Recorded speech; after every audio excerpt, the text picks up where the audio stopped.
पाहिलं तर मी सध्या छत्रपती शिवाजी महाराज टर्मिनस परिसरातली दृश्य दाखवतोय।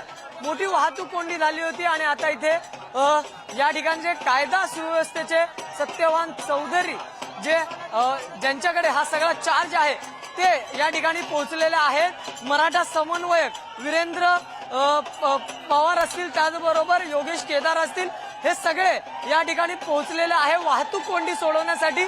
जर आपण पाहिलं तर अतिरिक्त पोलीस बल सुद्धा मागवण्यात आलेलं आहे। एमएसएफचे जवान असतील, अतिरिक्त जे दंगल पथक आहे ते सुद्धा या ठिकाणी मागवण्यात आलेलं आहे आणि आता ही वाहतूक कोंडी सोडवण्यासाठी पोलीस हस्तक्षेप करताना पाहायला मिळतात। समन्वयक जे आहेत ते सुद्धा या मराठा बांधवांना समजावताना पाहायला मिळतात। मात्र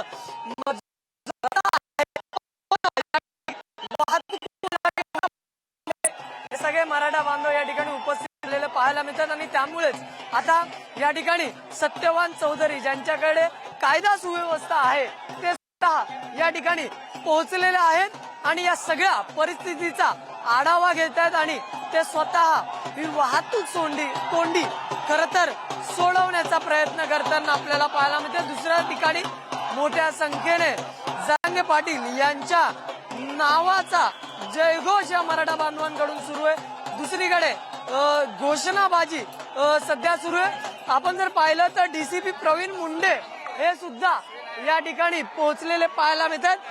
या परिसरातले जे डीसीपी आहेत प्रवीण मुंडे ते सुद्धा विनंती करतात आणि वाहतूक कोंडी क्लिअर करण्याचा प्रयत्न आता सध्या केला जातो। पोलिसांमार्फत एमएसएफच्या जवानांमार्फत या ठिकाणी ही सगळी आपण जर पाहिलं तर एक साखळी आता तयार केली जाते दोन्ही साईडनी आणि त्या दोन्ही मार्गावर साखळीच्या मधून ही वाहतूक कोंडी सोडवण्याचा प्रयत्न आता आपल्याला करताना पाहायला मिळतो। आपण जर पाहिलं तर मोठ्या संख्येत पोलिसांचा ताफा या ठिकाणी आहे आणि स्वतः पुढे सत्यवान चौधरी आहेत।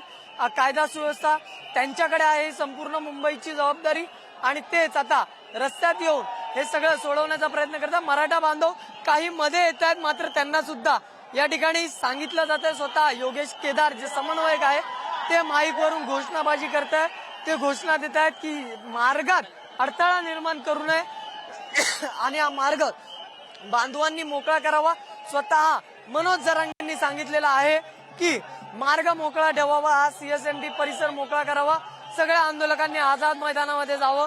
तरी देखील एवढ्या मोठ्या संख्येने हे सगळे या ठिकाणी पोहोचलेले आहेत मराठा बांधव आणि वाहतूक कोंडी झाली कोणत्याही क्षणी आता स्वतः मनोज जरांगे पाटील हे या आझाद मैदानाच्या परिसरात पोहोचतील आणि त्याच्या आधी मोठ्या संख्येने हे सगळे मराठा बांधव पोहोचतात। आपण पाहू शकतो कशा पद्धतीने या बीएसटीच्या बसमध्ये सुद्धा हे मराठा बांधव आपल्याला बसलेले पाहायला मिळतात, पोहोचलेले पाहायला मिळतात। एकीकडे गेल्या काही तासांपासून या बीएसटीच्या बस या वाहतूक कोंडीत अडकल्या होत्या, त्यामुळे यामध्ये बसलेले प्रवासी जे आहेत ते उतरून मार्गस्थ झाले, चालत या मार्गावरून निघालेले आहेत। कारण की गेल्या काही तासांपासून या बीएसटीच्या बस या वाहतूक कोंडीमध्ये या ठिकाणी एकाच ठिकाणी उभ्या असलेल्या आपल्याला पाहायला मिळत होत्या।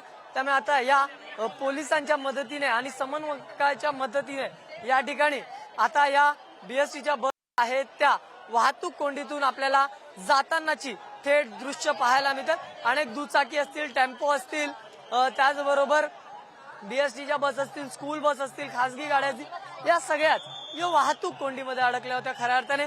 दुसरीकडे एक आव्हान केलं की कोणीही छत्रपती शिवाजी महाराज टर्मिनसच्या परिसरामध्ये थांबणार नाही, थेट आझाद मैदान गाठायचंय। त्यामुळे छत्रपती शिवाजी महाराज टर्मिनस असेल, त्याचबरोबर या बाजूचा बाहेरचा परिसर असेल, इथे आंदोलकांनी थांबू नये, त्यांनी थेट आझाद मैदान गाठावं असं सांगण्यात आलं। दुसरीकडे जर आपण पाहिलं तर आता थोड्याच वेळात मनोज जरांगे जे आहेत ते या परिसरामध्ये पोहोचतायत। आपण जर पाहिलं तर ते आता जे फ्लायओव्हरच्या खालच्या दिशेने आता आझाद मैदानच्या दिशेने कूच करतायत, पुढे येताना पाहायला मिळतं। ताफा त्यांच्याबरोबर मोठा पोलिसांचा बंदोबस्त आहे आणि या पोलिसांच्या बंदोबस्तामध्ये ते येताना पाहायला मिळतात। दुसरी